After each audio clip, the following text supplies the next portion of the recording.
আসসালামু আলাইকুম সবাইকে টেকনিক্যাল কাউন্সিলের পক্ষ থেকে ধন্যবাদ। আজকে আমরা দেখব কিভাবে একটি এয়ার কন্ডিশনিং সিস্টেমের বিআরবি ও বিআরএফ সিস্টেম কাজ করে।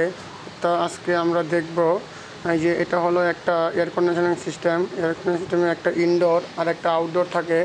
মূলত ইনডোরের সেট পয়েন্টের মাধ্যমে নির্দিষ্ট একটা টেম্পারেচার সেট করা থাকে। তখন ওই সেট পয়েন্টের নিচে নামলে তখন এটা অফ হয়ে যায়, আবার যখন আপনার টেম্পারেচার বেড়ে যায় তখন এটা অন হয়। মূলত এভাবে কাজ করে। আর এটা হলো একটা বিআরএফ সিস্টেম।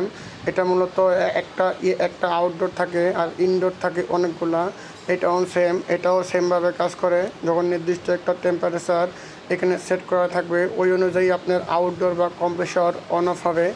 ঠিক আছে, এভাবে মূলত একটা বিআরএফ সিস্টেম কাজ করে। যখন আপনি সাপোজ এখানে ইনডোর ইউনিট 1, আপনি ইনডোর ইউনিট 1-এ যদি একটা টেম্পারেচার সেট করেন তখন এটা অন অফ হবে। একটি বিআরএফ বা একটি বিআরবি সিস্টেমের পার্থক্য আমরা দেখব। এটা হলো এই যে আপনার বিআরবি সিস্টেম মূলত হলো ভেরিয়েবল রেফ্রিজারেন্ট ভলিউম, আর বিআরএফ হলো ভেরিয়েবল রেফ্রিজারেন্ট ফ্লো।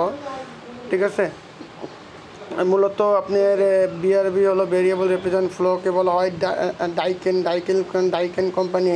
আপনি ডাইকেন কোম্পানি এটাকে বিআরবি বলে বা ভলিউম রেফ্রিজারেন্ট ভলিউম বলে। আর আদার্স যে কোম্পানি আছে এই যে মার্ক করা আছে, এই আদার্স কোম্পানি এটাকে ভেরিয়েবল রেফ্রিজারেন্ট ভলিউম বলে। ঠিক আছে, এটা হলো মেন পার্থক্য। মূলত দুইটাই সেম, জাস্ট ডাইকেন কোম্পানি এটাকে বিআরবি বলে, আর আদার্স কোম্পানি এটা বিআরএফ বলে। দুইটাই সেম জিনিস, জাস্ট ব্র্যান্ড অনুযায়ী চেন।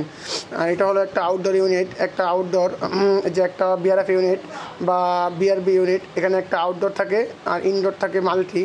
ঠিক আছে, এই যে এখানে মূলত এই যে একটা আউটডোর ইউনিট মূলত একটা ইনভার্টার কম্প্রেসর থাকে। আপনার ইনভার্টার কম্প্রেসরের মাধ্যমে আপনার কম্প্রেসরটা সংকুচিত হয়। এই যে এখানে আপাতত এখানে দেওয়া আছে তিনটা ইনডোর দেওয়া আছে, আপাতত অফ আছে। যখন আপনি এই যে অন করে, যখন একটা নির্দিষ্ট একটা টেম্পারেচার যখন সে মনে করেন উঠবে উপরে যাবে তখন সে অন হবে। ঠিক আছে, আর দুইটা অফ হবে। এই যে অন হচ্ছে, এই যে আপনার ইনভার্টার 2 অন করা হচ্ছে, ইনভার্টার 3ও এখন অন করা হবে। এই যে কম্প্রেসরের মাধ্যমে অন করা হবে। এই যে ইনভার্টার 3 অন হচ্ছে। ঠিক আছে, যখন আপনার এখানে আপনার ইনডোর ইউনিট যখন আপনি মনে করেন টেম্পারেচার যখন আপনি মনে করেন কমে যাবে তখন এটা অফ হয়ে যাবে। সেট পয়েন্ট যখন কমে যাবে তখন এটা অফ হয়ে যাবে।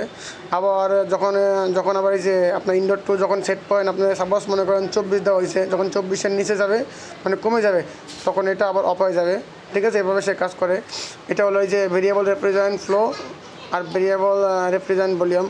ওই যে বললাম যে আপনার সেম জিনিসই, জাস্ট আপনার ব্র্যান্ড অনুযায়ী নামটা আলাদা। এই যে একটা নর্মাল এসি, এটা হলো একটা নর্মাল এসিতে মূলত একটা আউটডোর থাকে একটা ইনডোর থাকে। আর বিআরএফের ইউনিটে বিআরবি বা বিআরএফে মূলত একটা আউটডোর থাকে আর ইনডোর থাকে মাল্টি, 3টা 4টা 5টা আনলিমিটেড থাকে। মূলত এটা কম্প্রেসরের মাধ্যমে এটা পরিচালিত হয়। সেট পয়েন্ট যখন নির্দিষ্ট একটা সেট পয়েন্ট আপনি ইনডোর ইউনিটে আপনি দিবেন তখন সে অনুযায়ী সে মনে করেন কন্ট্রোলিং হবে বা অন অফ হবে। আর এই যে হলো একটা বিআরএফ বা বিআরবি। আর এখানে একটা আউটডোর আর অনেকগুলো ইনডোর আছে। সো সবাইকে ধন্যবাদ। অবশ্যই আমার চ্যানেলটা সাবস্ক্রাইব